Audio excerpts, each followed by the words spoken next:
todos de forma muito especial. Somos gratos ao nosso Deus pela rica oportunidade que Ele sempre tem concedido aos seus filhos de estarmos meditando na sua palavra.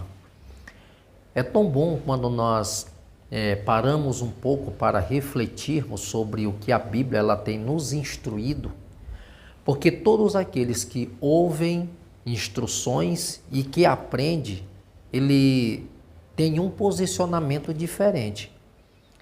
Porque esses posicionamentos, eles são advindo de um conhecimento que você tem, de uma postura, e isso te leva a cada dia ser uma pessoa mais ainda habilitado pelo Senhor para fazermos o que Ele tem determinado na sua palavra, porque nós bem sabemos que há sempre as recomendações de Deus para que nós venhamos proceder de uma forma que agrade a Ele.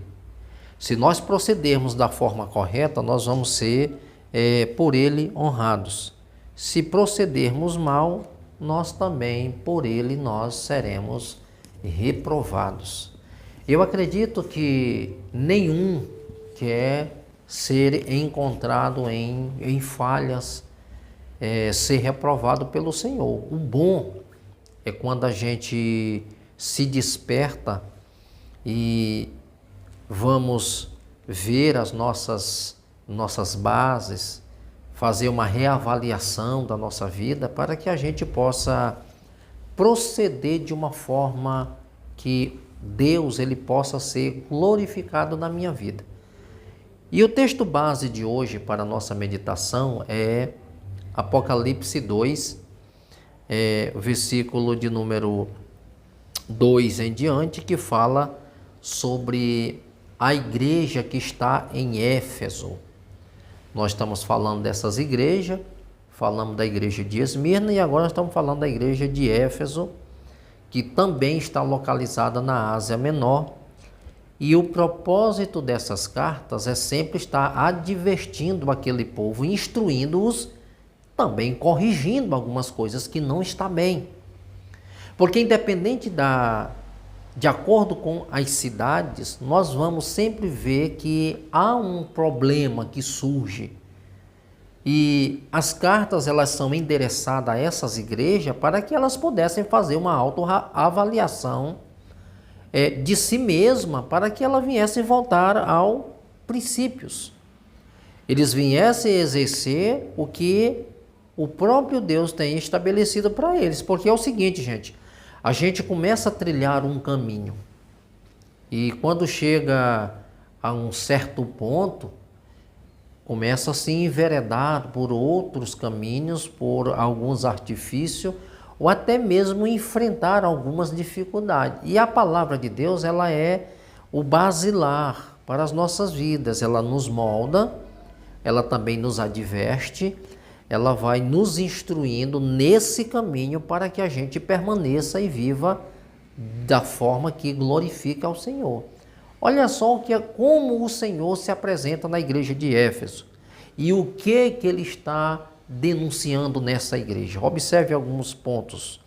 Ele diz assim: ao anjo da igreja em Éfeso escreve: estas coisas diz aquele que conserva na mão direita os 7 estrelas, que anda no meio dos 7 candeeiros de ouro. Conheço as tuas obras, tanto o teu labor como a tua perseverança, e que não pode suportar homens maus, e que puseste à prova os que a si mesmo se declaram apóstolos e não são, e os achartes mentirosos, e tens perseverança e suportaste prova por causa do meu nome, e não te deixastes esmorecer. O primeiro ponto que o Senhor fala para o anjo desta igreja, para o pastor, é que quem está falando com essa igreja é o Senhor.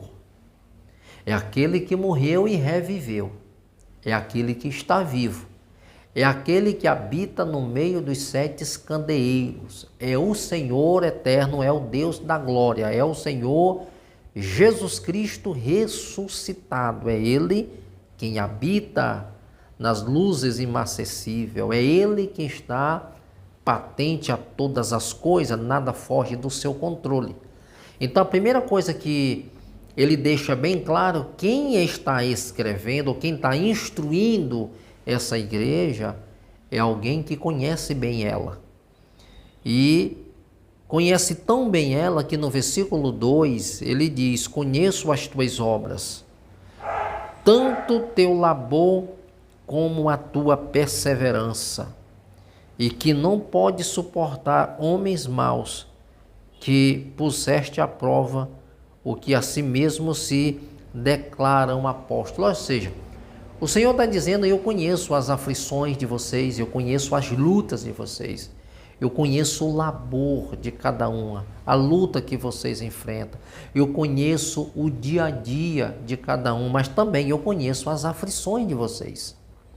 Eu sei que vocês têm suportado homens maus, homens que vai contra a doutrina, homens que vai contra o governo do próprio Deus, homens que vai contra aquilo que o Senhor estabeleceu como princípio para aquela igreja viver. E esses homens, eles se passam por apóstolos. Eles dizem que são apóstolos, que são enviados do Senhor. Ou seja, o que ele está dizendo é o seguinte: essas pessoas, elas acham que por fato delas declararem que foram enviadas pelo Senhor, o que eles estão ensinando é verdadeiro. E na verdade não é, porque eles não foram enviados pelo Senhor. Eles não foram enviados, eles se dizem apóstolos, mas eles não são. Ou seja, são lobos devoradores, são pessoas que estão se passando por alguém que for enviado por Cristo, quando na verdade eles não foram enviados por Deus e nem foram por Deus autorizados a fazer o que eles estão fazendo. E com isso a igreja estava sofrendo, passando por lutas. Por isso que ele disse: eu conheço o labor de vocês, a luta que vocês enfrentam. Porque vocês têm suportado homens maus, que puseste à prova o que a si mesmo se declara um apóstolo. Ou seja, eles têm provado vocês. Ele tem colocado vocês à prova. E uma coisa que me chama a atenção aqui é que esses homens colocavam a igreja à prova e se passavam eles por apóstolos de Cristo. Mas aquela igreja, ela permanecia firme nos princípios que o próprio Deus tinha estabelecido. E apesar das suas limitações, como diz o versículo 3 aqui, que tens perseverança e suportaste provas por causa do meu nome, e não deixastes esmorecer. Vocês têm suportado as provas, mas as provas que vocês têm enfrentado é por amor ao meu nome. Mesmo enfrentando essas provas e essas lutas, vocês não deixaram esmorecer, vocês não perderam o ânimo, vocês não deixaram de batalhar por aquilo que vocês acreditam.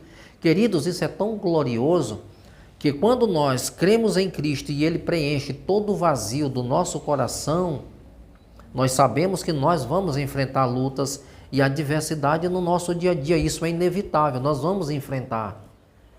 Mas o que traz gozo para a nossa alma é sabermos que, com as limitações que nós temos e pelas lutas que enfrentamos, nós nunca vamos abandonar o Senhor Jesus. Nós nunca vamos deixar de servir e de agradecer aquele que começou em nós uma boa obra. É isso que o apóstolo Paulo fala em Filipenses capítulo 1, verso 6. Aquele que começou a boa obra em vós, ele há de completar até o dia de Cristo. Se Cristo começou uma boa obra em nós, mesmo passando por lutas e por provações, nós não vamos nos deixar abater por causa das adversidades. Pelo contrário, nós vamos permanecer nessa caminhada, porque aquele que está conosco é maior. Mas o Senhor reconhece todos esses valores e essas virtudes nessa igreja. Mas ainda há, da parte do Senhor, umas recomendações que venham alertar aqueles irmãos por algo que eles deixaram de fazer.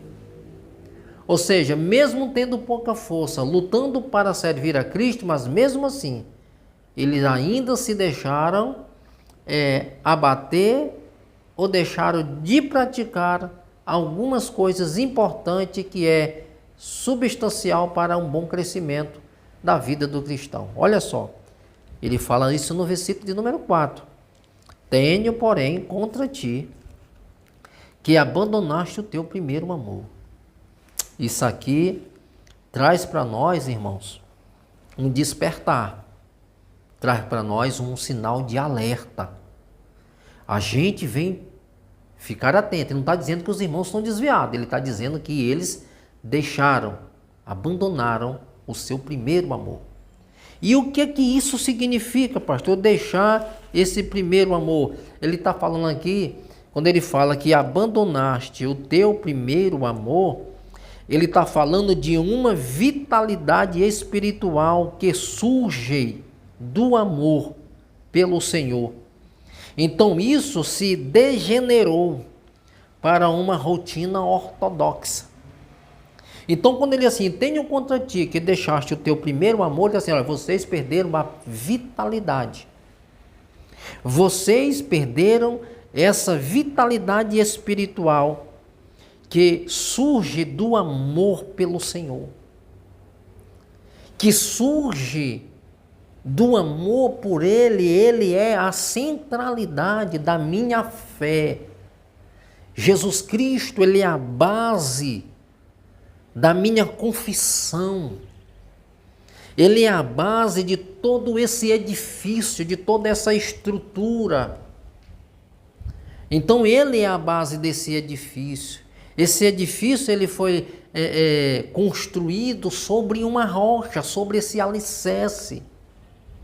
E uma vez nós perdendo essa vitalidade espiritual, nós vamos cair em uma vida de rotina. E é isso que nós devemos ter bastante cuidado de não permitir que a vida cristã ela caia na rotina.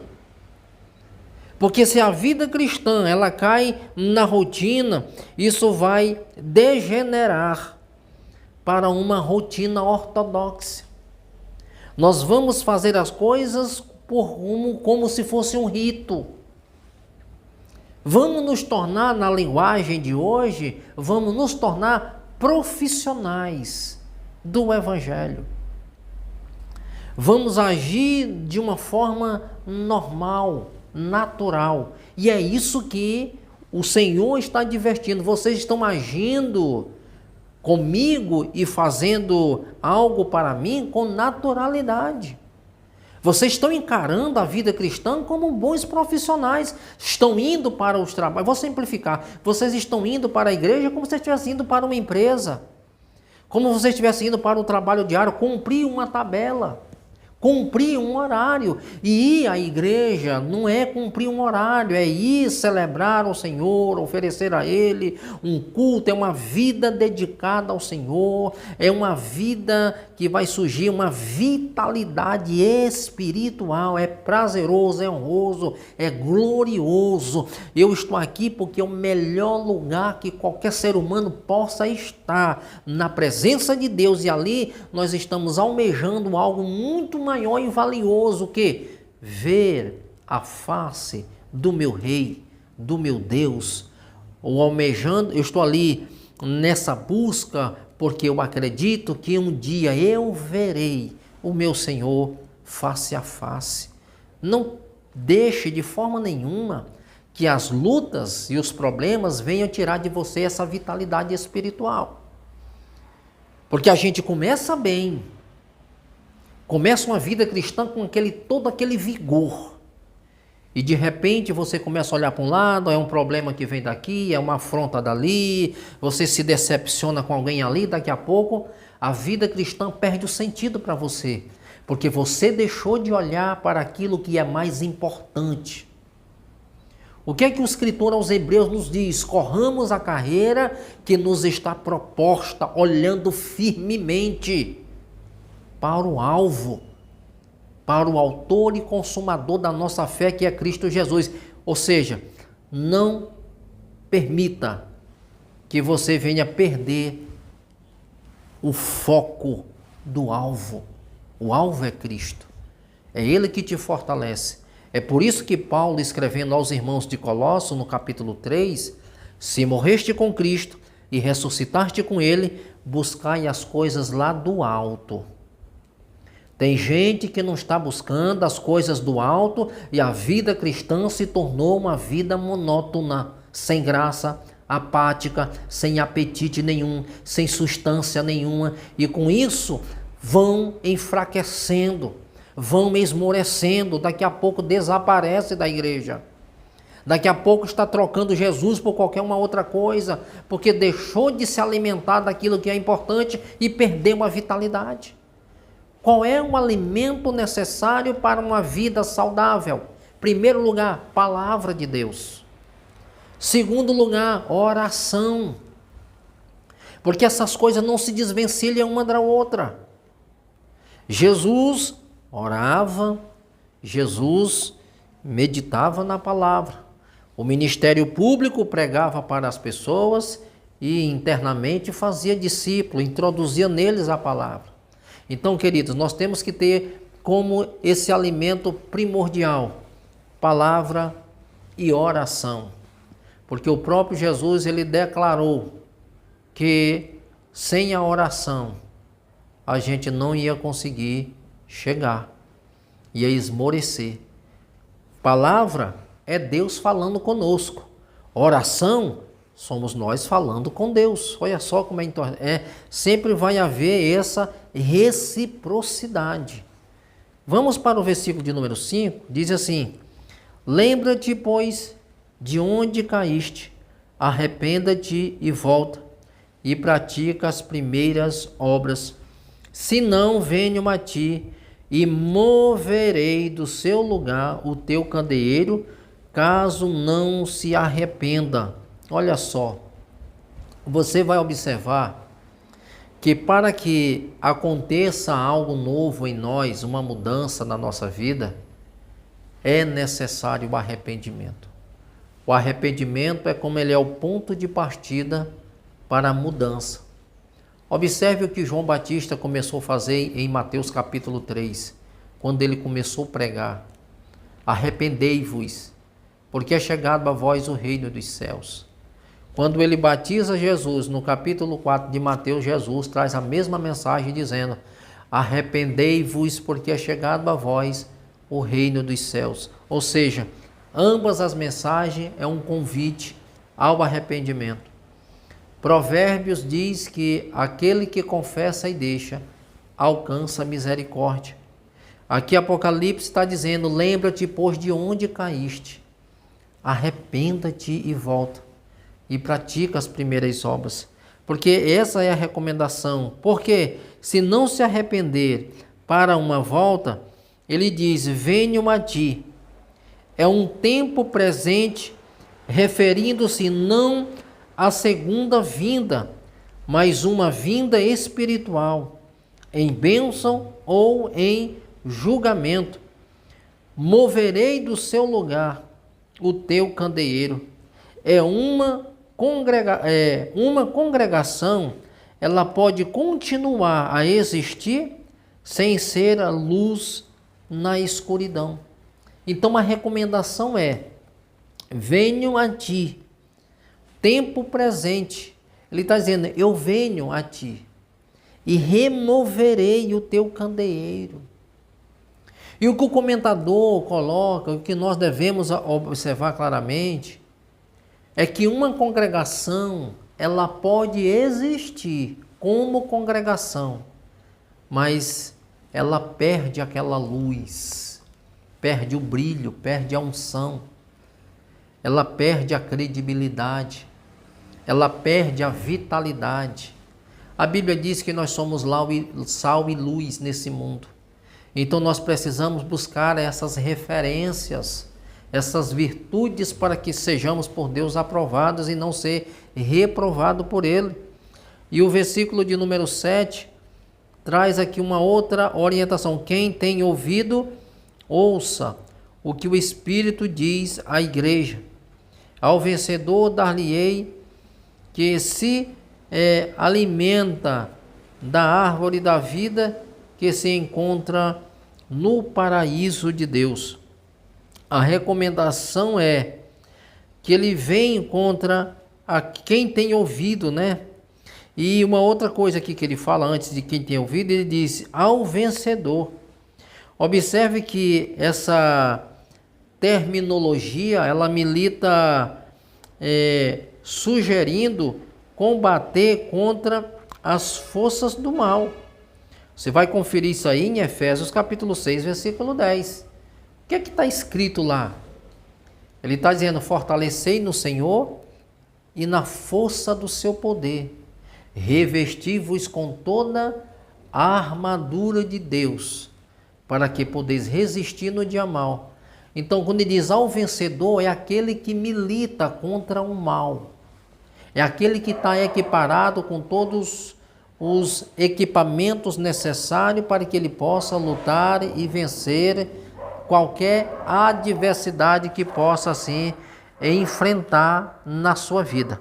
Então, ao vencedor, ele tem promessa, ao vencedor, ele dará, olha, da árvore da vida que se encontra no paraíso de Deus. Então, queridos, todos nós devemos batalhar essas batalhas para vencermos, porque há promessa de Deus para aqueles que estão dispostos a batalhar para vencer. Nós nunca vamos entrar numa luta com o pensamento de perder, mas de conquistarmos, de avançarmos.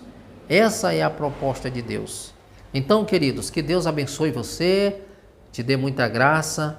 Eu quero aqui agradecer cada um de vocês que se inscreveram no nosso canal. Querido, nos ajude a cada dia divulgar, crescer nesse canal. Então, muitíssimo obrigado por todos aqueles que têm assim se inscrevido nesse canal. Curte, comente, compartilhe com alguém para que essa palavra ela possa alcançar mais pessoas. Que Deus possa assim enriquecer a sua vida em nome do Senhor.